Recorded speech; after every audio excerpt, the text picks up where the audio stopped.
खुश्क नारियल में थोड़ा-सा दूध मिलाएँ और बनाएँ हमेशा तंदुरुस्त तवाना रहने का एक ज़बरदस्त नायाब सा नुस्ख़ा। तो चलें जी अपनी ज़बरदस्त इस रेसिपी को बनाना शुरू करते हैं। बिस्मिल्लाहिर्रहमानिर्रहीम। अस्सलाम वालेकुम। उम्मीद है आप सब ठीक होंगे। तो इसे बनाने के लिए सबसे पहले हम ले लेंगे 1 अदद कढ़ाई और उसके अंदर यहाँ पर मैं डाल रही हूँ नारियल। यहाँ पर जो नारियल है वो यहाँ पर मैंने 2 अदद लिए हैं, ठीक है? उसे मैंने इस तरह से करके बिल्कुल बारीक सा पतला-पतला सा काट लिया। आप चाहें तो थोड़ा-सा मोटा भी काट सकते हैं। इस तरह से काटने के बाद इसे हम डाल देंगे कढ़ाई में।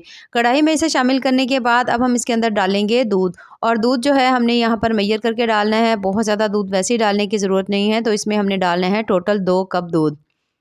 तो 1 कप हमने इसके अंदर शामिल कर दिया है, दूसरा कप भी हमने इसके अंदर शामिल कर दिया है। 2 कप दूध डालने के बाद अब यहाँ पर फ्लेम जो है हमने ऑन कर देनी है और नारियल और दूध दोनों चीज़ों को हमने यहाँ पर अच्छी तरह से पका लेना है। नारियल के बहुत ज़्यादा हेल्थ बेनिफिट हैं, इसके आपको बहुत ज़्यादा कमाल के फ़ायदे मिलते हैं अगर आप इसे डेली यूज़ करते हैं। तो आज की जो मैं रेमेडी बना रही हूँ, इससे तो आपको बहुत ज़्यादा कमाल के रिज़ल्ट्स मिलेंगे, वो भी कुछ ही दिनों में। तो यहाँ पर हमने इसके ऊपर ढक्कन लगा दिया और इसे एक बॉयल आने का वेट करेंगे और यहाँ पर आप देख सकते हैं नारियल इसके साथ अच्छी तरह से पकना शुरू हो चुका है और दूध के साथ यहाँ पर इसके अंदर बॉयल जो है ना वो आना शुरू हो चुके हैं। अब थोड़ा-सा ये खुश्क नारियल है, फ्रेश होता तो आप फ्रेश से भी वैसे बना सकते हैं, तो यहाँ पर हम इसे खुश्क नारियल से बना रहे हैं, तो इसे पकने में थोड़ा-सा टाइम लगेगा। तो यहाँ पर हम इसके ऊपर ढक्कन लगा देंगे और 1-2 बॉयल आने के बाद आपने फ्लेम बिल्कुल हल्की-सी कर देनी है और उसके ऊपर ढक्कन लगा के इसे पकने के लिए छोड़ देंगे कम से कम भी 10 से 12 मिनट के लिए। यहाँ पर आपने फ्लेम हाई नहीं करनी, अगर आपकी फ्लेम हाई होगी तो दूध बहुत ज़्यादा जल्दी से ड्राई हो जाएगा और जो नारियल है ना उसके अंदर दूध की कमी बहुत ज़्यादा कम रहेगी और वो अच्छी तरह से गलेंगे भी नहीं। तो इसलिए आपने फ्लेम बहुत ज़्यादा हल्की रखनी है। और यहाँ पर तकरीबन 10 से 15 मिनट मुझे हो चुके थे। अच्छी तरह से जो तमाम नारियल है वो काफ़ी हद तक गल चुका है और ये देखें यहाँ पर दूध की जो मिकदार है वो बहुत ज़्यादा कम रह चुकी है, यानी तकरीबन 1 कप जो है ना दूध इसके अंदर रह चुका है। तो बस इतना ही काफ़ी है। यहाँ पर हम फ्लेम को बंद कर देंगे और इसे हम हल्का सा ठंडा कर देंगे। उसके बाद आपने इसे किसी भी मिक्सर जार में डालना है और इसे आपने इसे अच्छी तरह से ग्राइंड कर लेना है। बिल्कुल फाइन सा इसका आपने पेस्ट बना लेना है। तो बस यहाँ पर हम इसकी फ्लेम को बंद कर देंगे। कोई चॉपर हो उसमें भी कर सकते हैं। आम जो घर में हमारे जूसर वाले जो जग होते हैं उसमें भी आप इसे कर सकते हैं। बिल्कुल बारीक सा पेस्ट बना लेंगे और उसके बाद यहाँ पर हम ले लेंगे 1 अदद पैन और पैन के अंदर ये जो तमाम हमने नारियल का पेस्ट बनाया था इसकी हम इसके अंदर शामिल कर देंगे। तमाम पेस्ट इसके अंदर शामिल करने के बाद अब आपने मीडियम फ्लेम के ऊपर इसे पकाना है मुसलसल, ताकि अच्छी तरह से ये पके और इसके अंदर जो दूध की जो थोड़ी बहुत नमी है वो इसके अंदर से ख़त्म हो जाए। नारियल के इतने ज़्यादा हेल्थ बेनिफिट हैं कि अगर आप इसका तेल भी इस्तेमाल करते हैं तो उससे भी आपको इसके हैरानकुन रिजल्ट्स मिलेंगे। वैसे भी अगर आपकी आदत हो थोड़ा सा आप इसे अपनी आदत में शामिल कर लें कि एक डेली छोटा सा पीस जो है नारियल का, चाहे खुश्क नारियल ही हो, आप सुबह अगर उसे खा लेते हैं और उसके बाद आप नीम गर्म पानी पी लेते हैं तो आपको उससे बहुत ज़्यादा फ़ायदे होंगे और आप महंगी-महंगी सी रेसिपीज़ या इस तरह के ताकत के नुस्खे जो है ना वो लेना भूल जाएँगे, क्योंकि इसका बहुत ज़्यादा फ़ायदा है। तो डेली एक छोटा-सा नारियल का बिल्कुल छोटा-सा पीस जो है वो खाना हमारी हेल्थ के लिए बहुत ज़्यादा मुफ़ीद होगा। यहाँ पर हम इसे इतना सा पकाएँगे कि जो इसके अंदर दूध की नमी है वो इसके अंदर से अच्छी तरह से ख़त्म हो जाए और बिल्कुल ड्राई हो जाए नारियल। यहाँ पर आपको इसके अंदर चीनी वगैरह डालने की अभी ज़रूरत नहीं है, ना ही आपको इसके अंदर घी डालना है, ठीक है? चीनी हमने इसमें वैसे ही नहीं डालनी, लेकिन यहाँ पर आपको घी डालने की भी ज़रूरत नहीं होगी क्योंकि नारियल के अंदर वैसे ही अच्छी खासी मिकदार होती है ऑयल की। अब यहाँ पर हमने ली है मिश्री, ठीक है? मिश्री इसको मैंने लिया था, धागे वाली ये मिश्री थी। इसको हमने अच्छी तरह से पहले थोड़ा दरदरा कर लिया, उसके बाद इसे बिल्कुल इस तरह से बारीक सा इसका हमने फ़ाइन सा पाउडर बना लिया है। यहाँ पर मैंने इसके अंदर 1/4 कप डाली है, ठीक है? अगर आपको थोड़ा मीठा ज़्यादा पसंद हो तो आप आधा कप डाल सकते हैं, लेकिन 1/4 कप जो है ना वो बहुत है, काफ़ी होगा। तो यहाँ पर इसे डालने के बाद आपने यहाँ पर इसे अच्छी तरह से मिक्स करना है। अगर तो कोई शुगर के पेशेंट्स हैं तो वो बिना इसमें मीठा डाले हुए, मिश्री डाले हुए आप इसे ऐसे ही बना सकते हैं। लेकिन अगर आप बनाना चाहें तो इसमें 2 से 3 थोड़ी-सी खजूरें डाल लें, तो इसमें आप मिश्री या चीनी वगैरह का यूज़ ना करें। अगर आप चाहें, कोई नहीं चाहता कि अभी मिश्री नहीं है, तो आप इसके जगह शक्कर या गुड़ भी डाल सकते हैं।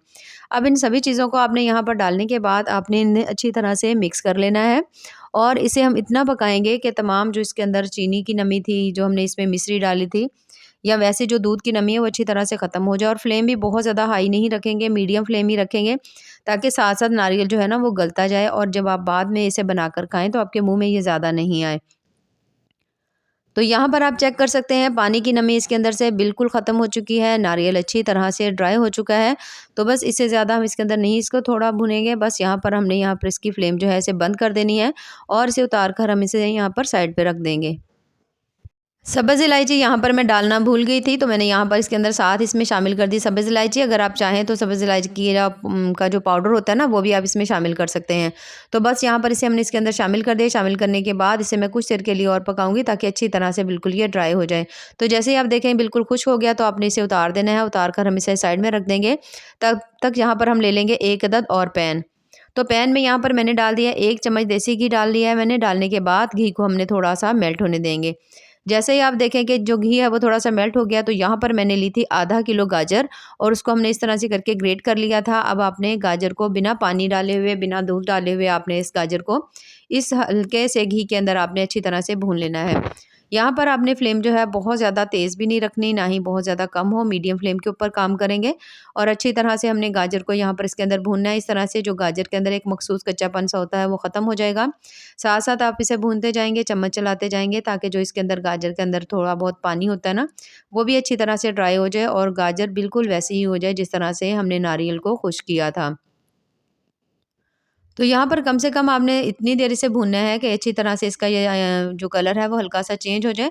यहाँ पर आप देख सकते हैं थोड़ा-थोड़ा सा इसका कलर जो है वो चेंज होना शुरू हो चुका है। गाजर जो है हमारी काफ़ी हद तक पकना शुरू हो चुकी है। तो अच्छी तरह से पकाएँगे। यहाँ पर हमने दूध का इसके अंदर बिल्कुल यूज़ नहीं किया। तो दूध अगर आपके पास नहीं हो तो आप इसके अंदर मिल्क पाउडर ऐड कर लें। तो यहाँ पर मैं तकरीबन इसके अंदर शामिल करूँगी आधा कप जो है ना मिल्क पाउडर का। आधा कप यहाँ पर मैं इसके अंदर डाल रही हूँ मिल्क पाउडर। इसे डालने के बाद भी अब इन सभी चीज़ों को हम भून लेंगे। अगर आपके पास यहाँ पर मिल्क पाउडर नहीं हो तो आप स्टार्ट में ही इसके अंदर थोड़ी देर के लिए गाजरों को भून लीजिए। उसके बाद आपने इसके अंदर डाल लेना है 1 गिलास दूध। दूध डालेंगे तो सेम आपको वही टेस्ट मिलेगा। अगर दूध नहीं हो तो मिल्क पाउडर डाल लें, यानी दोनों चीज़ों में से जो चीज़ आपके पास हो उसे डालकर आपने गाजरों को अच्छी तरह से इसके अंदर पका लेना है। इस तरह बिल्कुल आपको जिस तरह से आप बाज़ार से लेकर खाते हैं गाजर का हलवा ना, बिल्कुल सेम वैसा ही टेस्ट आएगा जैसे जिस तरह से आपने इसके अंदर कोई खोया वगैरह डाल लिया हो। तो यहाँ पर आपने तमाम चीज़ों को इसके अंदर डालने के बाद इसको हमने मिल्क पाउडर ऐड किया, अच्छी तरह से आपने मिक्स करना है। इस तरह से दबा-दबा कर मिक्स करेंगे ताकि नमी जो है पानी की अच्छी तरह से ख़त्म हो जाए और गाजरें भी जो है ना वो भी बिल्कुल ड्राई हो जाएँ। तो अब इसको थोड़ा-सा और मज़ेदार टेस्ट देने के लिए और इसे थोड़ा-सा और ताकतवर बनाने के लिए अब हम इसके अंदर डालेंगे, यहाँ पर शामिल करेंगे थोड़े से अंडे और अंडों की तादाद जो है आप अपनी मर्ज़ी से कम या ज़्यादा ले सकते हैं। लेकिन यहाँ पर जितनी हमारे पास गाजरें हैं ना, उस हिसाब से अंडों की जो मैं मिक़दार ले रही हूँ, वो काफ़ी होगी। अब यहाँ पर जो अंडे हैं वो मैंने लिए हैं यहाँ पर 3 अदद अंडे लेने के बाद अब आपने इसको अच्छी तरह से बीट कर लेना है। जितनी अच्छी तरह से आप इसे बीट करेंगे आपको इसके उतने ही अच्छे से रिज़ल्ट्स मिलेंगे। तो कम से कम भी कुछ सेकंड के लिए या 1 से डेढ़ मिनट के लिए इसको हम अच्छी तरह बीट कर लेंगे। बीट करने के बाद जो हम गाजर का हलवा बना रहे थे ना यहाँ पर, अब आपने एक दफ़ा इस तरह के अंदर हल्का-सा चम्मच चलाना है। फ्लेम जो है मीडियम लो के ऊपर आपने यहाँ पे कर देनी है। उसके बाद ये जो अंडे हमने फेंट कर रखे हुए थे, ये तमाम हमने इसके अंदर डाल देने हैं। तमाम अंडे इसमें शामिल करने के बाद अब आपने इसके अंदर फ़ौरन से चम्मच नहीं चलाना, बल्कि आपने कुछ देर अंडों को ऐसे ही रहने देना है। तब तक ये काफ़ी हद तक पक चुके होंगे। उसके बाद आपने इसके अंदर इस तरह से करके आहिस्ता-आहिस्ता से चम्मच चलाना है। इस तरह से जो अंडे हैं ना वो थोड़ा-थोड़ा सा उसका साइज़ जो है वो बड़ा होगा और इसके अंदर जो टेस्ट है वो भी बड़ा कमाल का आएगा और थोड़ा-थोड़ा से ये नज़र भी आएँगे। तो यहाँ पर अंडों को जब आप शामिल करेंगे और थोड़ी देर से आप पकाएँगे तो आप देखेंगे कि जो हल्की-फुल्की आपको गाजर के अंदर नमी नज़र आ रही थी ना, वो भी ख़त्म हो जाएगी और गाजर बिल्कुल ड्राई हो चुकी होगी।